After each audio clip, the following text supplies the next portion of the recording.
Hello, and thank you for joining us on Hello Mayor. I'm City of Las Vegas Mayor Carolyn Goodman, and the city has recently welcomed a new fire chief and a new public safety chief.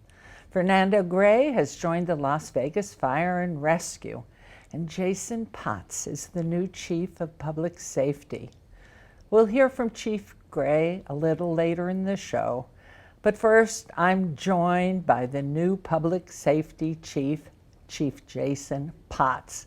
So thank you for joining us, and you are finally here in Las Vegas. Yes, ma'am. I'm honored, thrilled to be here, excited to be here. Thank you. Well, I love seeing you. I love the uniform. I particularly, and I don't know if we can show these fabulous boots, but they are outstanding. A Yes, lot of the ma'am. girls today wear those. It's very high style. So tell us a little bit about you. Where were you born and raised, and how'd you get into this field? Yeah, so I grew up in Northern California. So my wife and I have been married for 23 years. We have 2 adult children. So yeah, I grew up in Northern California. After high school, I enlisted in the U.S. Coast Guard with an eye toward pursuing my education in the GI Bill. Did that for a few years, left the Coast Guard. Yes, ma'am. Did that for 4 years. And then got my education and, eventually got my bachelor's degree and my master's degree from University of California, Irvine, and went to the Border Patrol, got a job with the Border Patrol and Customs Border Protection in Calexico. Where were you stationed then? In Calexico. Oh. Yeah. So in Coast Guard? Yes. So Coast Guard was San Diego and northern border right there at California and Oregon. Not too tough. Was this something in your blood? Were your parents in law enforcement, or was this something that came out of you as a child? Yeah, so my mom worked at the City of Vallejo a long time. She was a secretary, but I was involved in Police Activities League early on. So I definitely saw those heroes when I was growing up, playing soccer and that kind of thing. So I enjoyed being around them and just being mentored by them and looking up to them. So I try to do the same your thing. Your master's, you said Yes, at Cal Irvine. Yes. And what was that? In Criminology, Law, and Society. So University of California Law. Wow, isn't that phenomenal? Yeah. And so you did how many years in Vallejo? 22 years. Had a fantastic career, moved up the ranks to the number 3 and number 2 position, oversaw the Operations Bureau and Investigations Bureau. I had quite a few varied experiences. I was a SWAT operator. That can be a tough area up there too, isn't it? It was up tempo. We definitely have our violent crime. We had 28 murders in 2020. Wow. 269 different shooting events. And so yeah, being a SWAT operator and doing different things, and I'm pretty proud of the operational experiences I've had over the years. And I think it'll be a good frame of reference when I'm leading our men and women. So how do you, where do you get the candidates that you would get up there? Just from the surrounding area, or some? Yeah, just recruiting. It's a challenge, as you know, right now in policing, to recruit and to hire and to staff and retain. So we were pretty creative. We had 2 recruiters that were specifically assigned to our department.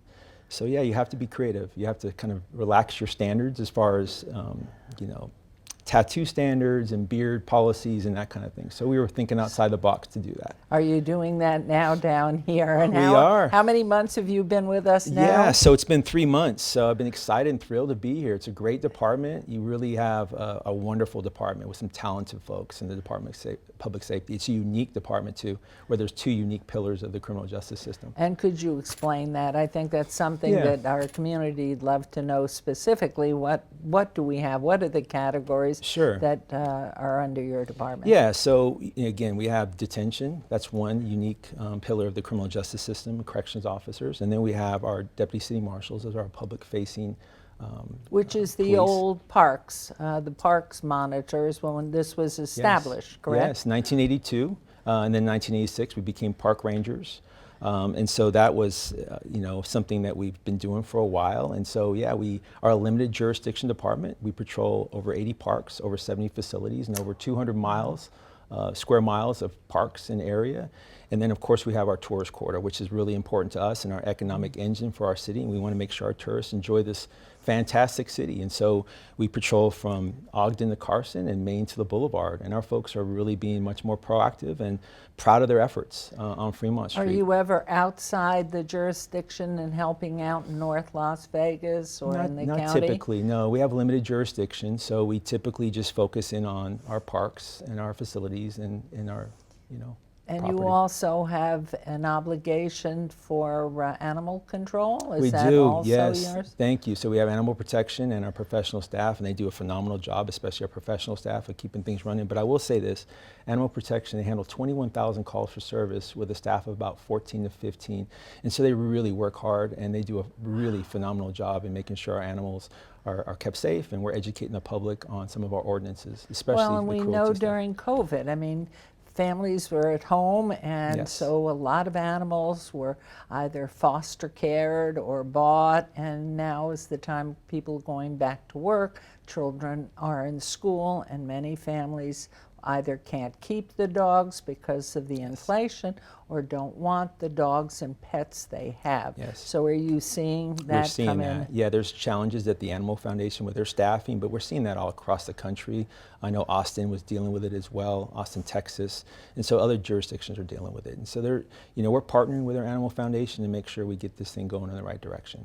And our detention facility, how many can be accommodated in the So facility there? How we have a many? maximum capacity of 1,000, but we average about 500, and so it's our biggest business unit. We have 180 or so corrections officers, 188, and so they, first off, our first focus is safety of our residents, our inmates, and of course our staff.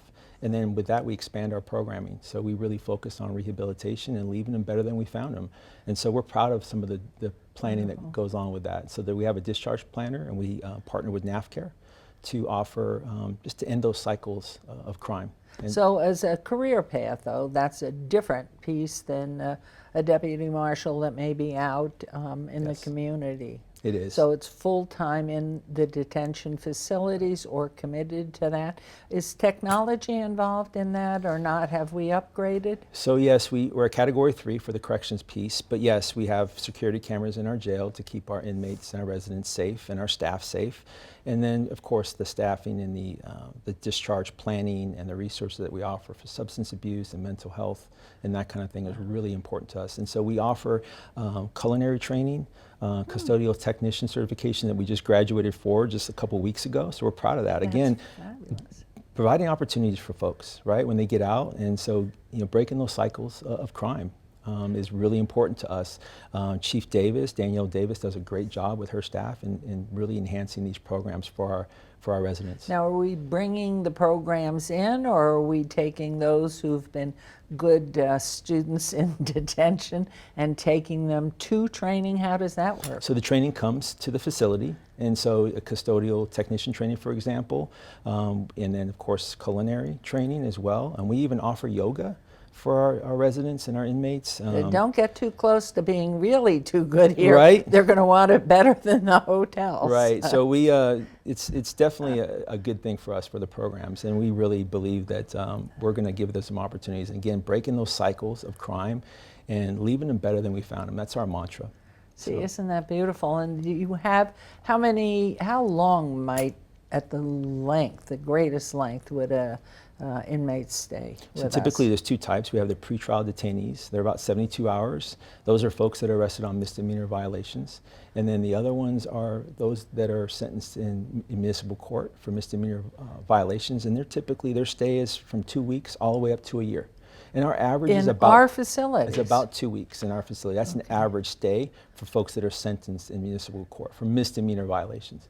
Now, we have two other groups that's coming to mind right now, the MORE team and our Connections, is that the Conditions. other? Conditions Yeah. team. Yep. So they do a And great job. And what do they do specifically? So our MORE team stands for Multi-Jurisdiction Outreach, Resource, and Engagement. So they partner with our nonprofits. This is the Salvation Army. And so we have a deputy city marshal assigned to our MORE team. And then we have our conditions team.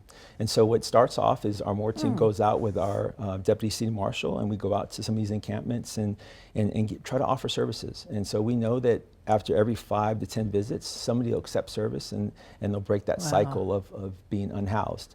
And if they don't, then that's when the conditions teams come in, and we have a rapid response team that cleans that stuff up. If they're breaking the law, we're not going to tolerate folks that are breaking the law, but we're also going to be very compassionate and sensitive to their needs.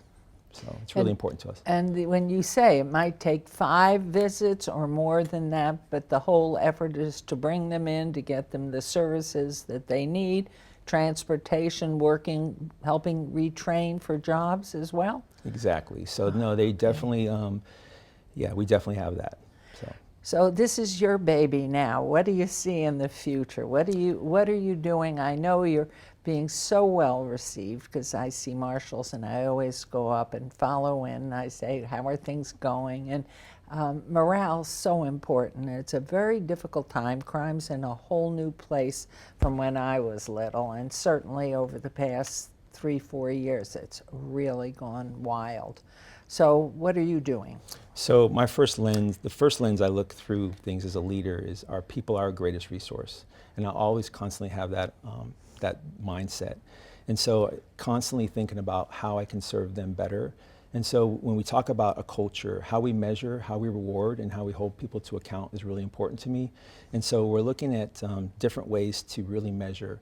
And so a thing that I like to say, what gets measured gets managed, and what gets inspected gets expected, and what's counted counts. And so if we look at that, and we look at measurements against key performance indicators, we're going to be doing something well. And we're trying to do that with our department. Again, our people are our greatest resource, and I'm proud of the fact that we just hired a behavioral health administrator, Yamil Landrian from Las Vegas Metro. And so she's going to have a focus on our internal folks and our internal people that are dealing with vicarious trauma. And we hire from the community, right? So our officers have relationship issues just like anyone else. And so we really want to be intentional in how we interact with them. And so we're also looking at a Chiefs Advisory Board. I want to hear from the folks that are closest to the problems, because they have the solutions. I want to really listen to them and empower them to really make a difference for us. And so we're working on a 3 to 5 year strategic plan. And then just really being more evidence-based and more data-driven in our approaches. And that's measurements and key performance indicators. I'm pretty passionate about that. I helped co-found the American Society of Evidence-Based Policing when I was in Vallejo, and some of the practitioner-led research that we did over there was pretty good.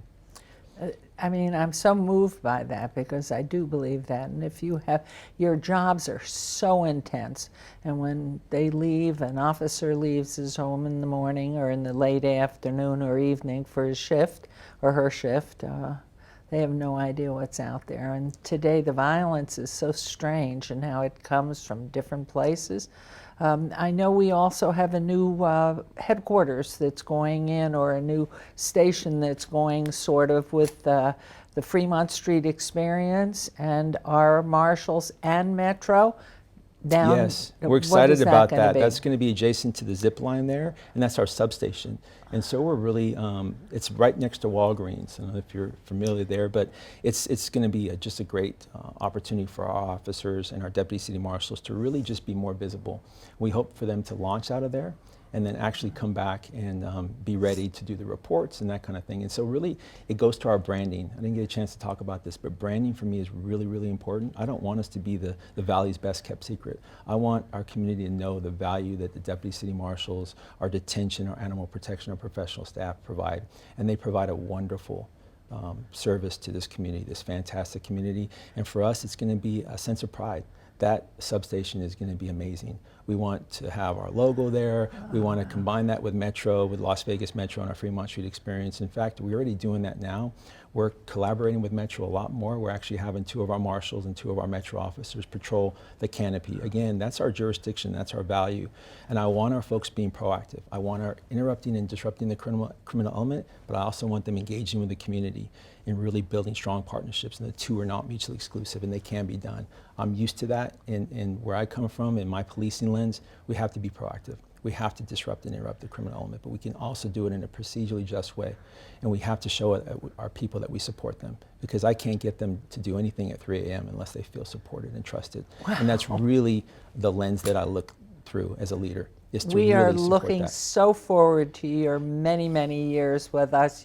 This is Chief Potts. Do we have a bright future here in law enforcement? It's all about the people, and I can't thank you enough for being with us. Our time went so quickly you didn't even get a chance.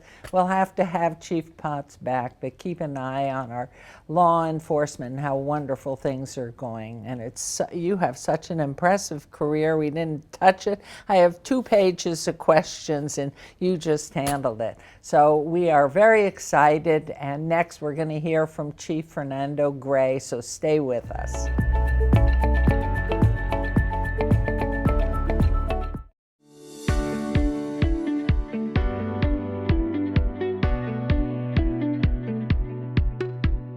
Homeowners and commercial properties are limited when it comes to grass. But what about golf courses? Don't they use a lot of water? First of all, they do provide some economic benefit to our community, but golf courses were very, very early adopters of the WaterSmart Landscape Rebate Program. Golf courses have removed the equivalent of 900 acres of grass from existing courses. That's the equivalent of about 9 professional golf courses that have been removed from this valley, and that's just grass that was outside of the playing area. And on top of that, golf courses are all on a water budget. They've been on a water budget since 2003.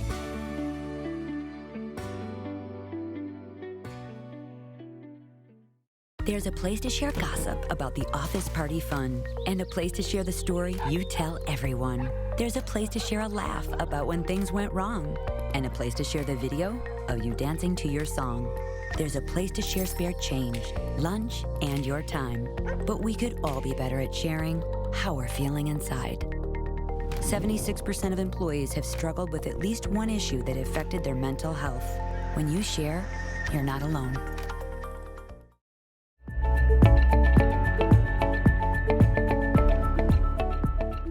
Welcome back. I'm joined with our new City of Las Vegas Fire Chief, Fernando Gray. Thank you so much for being here, and I know you're a Texas A&M fellow, and they lost to Alabama yesterday. So condolences to you, but we're thrilled, and I know this is Fire Prevention Month. I did my homework, even though it was 151 years ago that the Great Fire in Chicago occurred.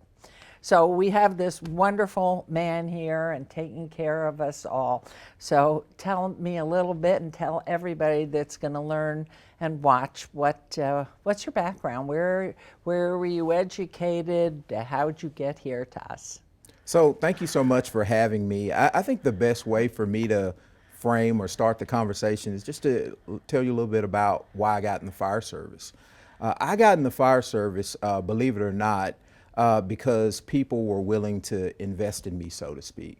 Wow. So when I was a little kid growing up in the city of Dallas, for whatever reason, the firefighters there really believed in the concept of community engagement. And I can remember when my brother and I was roughly around 10, 11 years old, we walked by a fire station and one of the firefighters asked us, "Are you hungry? Have you eaten today?" And we hadn't eaten. And those firefighters basically told us, "Go clean off the grill and we'll put a patty on there." And from then on, I was hooked. I've always wanted to be a firefighter. I've always admired the fire service because of their willingness to give. So when I graduated from college, I actually started in the fire service in the city of Dallas. I rose through the ranks as a firefighter paramedic to being an engineer, a lieutenant, and then actually I grew into management, being a battalion chief, a deputy chief, an assistant chief, and I retired there after 22 years as the assistant chief of operations. Now, Dallas was a huge organization, roughly about 2,100 employees, 61 fire stations. But I will say one of the things that was great about it was the camaraderie. And that's something that, again, has always basically influenced me to want to be a part of the City of Las Vegas team, is the fact that it is really, from my perspective, an organization that believes in family. And one of the things I hear our firefighters say all the time is, we're a family. So again, that was the draw to me as it relates to why I came to the City of Las Vegas. I did actually have a little bit of a short period of time, 5 years, as the fire chief in the city of Aurora, Colorado, which was again a magnificent opportunity. Again, I really enjoyed my time in Colorado, but to be frank, Vegas reminded me a lot more of my roots, the foundation that I established in Texas. So that's the reason why I'm here. That's a little bit about me and how I got to this point. Well, I would love those firemen or fire ladies who brought you in for a hamburger on a grill. I hope you're doing that for our young people. And I know that you're being so well received here because of that warm feeling that you exude. But I know, too, you're all business. And you have a very large number of people. You're out. I hear you've been to all of our stations already. Yes, ma'am. And how many are they? So we actually have 21 fire stations. We'll actually have our 22nd fire station come on board late next year. And again, we're excited about that as well. But I will say one of the reasons why I like going to the different fire stations is I do believe in having an intimate and approachable leadership style. And with that being said, giving the members an opportunity to ask me pointed questions, and then also me being able to have a dialogue with them, I've just found that to be a really good tool to help me learn the organization and also learn the community. So you mentioned about visiting the fire stations. Keep in mind, we have a lot of other services. We actually do the dispatching from the 911 center, which consists of dispatching for not only the city of Las Vegas, but also Clark County and North Las Vegas. Wow, so you're sharing service there on call as well? Yes. So basically what it looks like if someone calls 911 in the valley and they have a fire or an EMS emergency, our dispatchers for the city of Las Vegas are the ones who will actually send units out on those particular calls. So again, that's kind of one of the ways that we coordinate in the valley to make sure we're providing the best service possible. And how many, I know you have so many different units. You have a Hazmat Team. Now, what is, I mean, I know the initials, but if you'd explain what that is, what you have. So again, you're right. We have a lot of specialty services. We have a Hazmat Team, which basically is a group of people that can go into what we call a hot zone or an area to where there's a hazardous material, and not just be able to rescue people, but they can actually mitigate whatever is going on. So if it is An explosive type situation. in those situations, Yeah. we would also dispatch another resource that we have, which is the bomb squad. We actually have the bomb squad. And the word is the bomb squad, right? Exactly. Is that in southern Nevada, in the larger county? We are the bomb squad team? You're exactly right. We are the bomb squad for Southern Nevada. And one of the things that I will say is there takes a lot of training. Who makes that decision, though? that where it makes the goes? decision of where it goes? Yes. So basically it's a regional approach, so that if there is any kind of issue within Southern Nevada related to a bomb event, we basically will dispatch those resources. And so obviously you must be on call as chief 24/7, 365. And so, but in these individual assignments that you have and the personnel that you have, the coordination is each unit is its own. I mean, your hazmat, your bomb squad, they're each like a pyramid of employees that have a particular response to you. So basically the way we look at it is we are a team of teams, meaning that we do have teams that consist of a bomb squad, a hazmat team. We also have, of course, the dispatch services and EMS and fire. But at the end of the day, those particular teams work together in conjunction to resolve issues of any kind of emergency that might be going on in our community or even in the region. Is our fire and rescue, is that, am I correct? Is it an accredited, one of the few in the country? So we are what we call an ISO Class 1, which is the highest classification that you can actually get. So I will say, I think our business practices, they're spot on. We're always looking for ways to continuously improve, but at the end of the day, we have reached that level of being a Class 1 organization. Now, for anyone who wants to join, and we must have an academy, but how often, how long does a fireman or woman have? You work 4 days a week, you work 3 days a week, 12 hours, 18 hours, what is your day? So you're asking some really great questions, and I will say for anyone that's watching, the fire service is the best career out there. It is by far. It totally is. Now, we'll say it is demanding, though, and it is competitive. And what I mean by that is the demands of a person that is a firefighter, they have to actually work for 48 hours straight. Oh, So, for wow. example, our members that came to work this morning at 8 o'clock in the morning, they will not get off work until Wednesday morning at 8 o'clock. So they have to work 48 consecutive hours. And during that time frame, again, you do get the opportunity to basically have meals with the other firefighters, to have dialogue, conversations, but also you actually have to go out and provide service to our residents. And that is for an extended period of 48 hours. But after that 48-hour period, you actually have 96 hours or 4 consecutive days to where you do not have to go to work. So again, a lot of people really enjoy that schedule because it allows you a lot of freedom to do other things that might be passionate or that you have So passion your for. hook and ladder or your smaller units, are you trained only in those, or are you trained with every piece of equipment in your station, and are you assigned to a station? So you're exactly spot on again with your question. So the way we train our people in the fire service is to make sure that they are quote unquote cross-trained, Okay. meaning that they can respond on a fire engine, a fire truck, or even on a rescue unit or an ambulance. So we provide EMS services here in Las Vegas Fire and Rescue. So we have to make sure that our members are capable of responding to any type of hazard. So that's the reason why we put so much emphasis on the training. And to go back to another question that you asked, and I don't feel like I responded well enough to it, is the class or the recruit class, the training when they start out, Yes. it's about 26 weeks. And I know that seems like an extensive time frame, but really that's just to give people a foundation, and then we follow that up with continuing education, so to speak. Well, I've seen those films, and they are so rigorous. And of course, the equipment that they're carrying and the outfits that they're wearing, it is very, very demanding. And I know, having been to several of the graduations, that sometimes people are unable to make it. It's almost like being a SEAL, a Navy SEAL, that you are going through so much.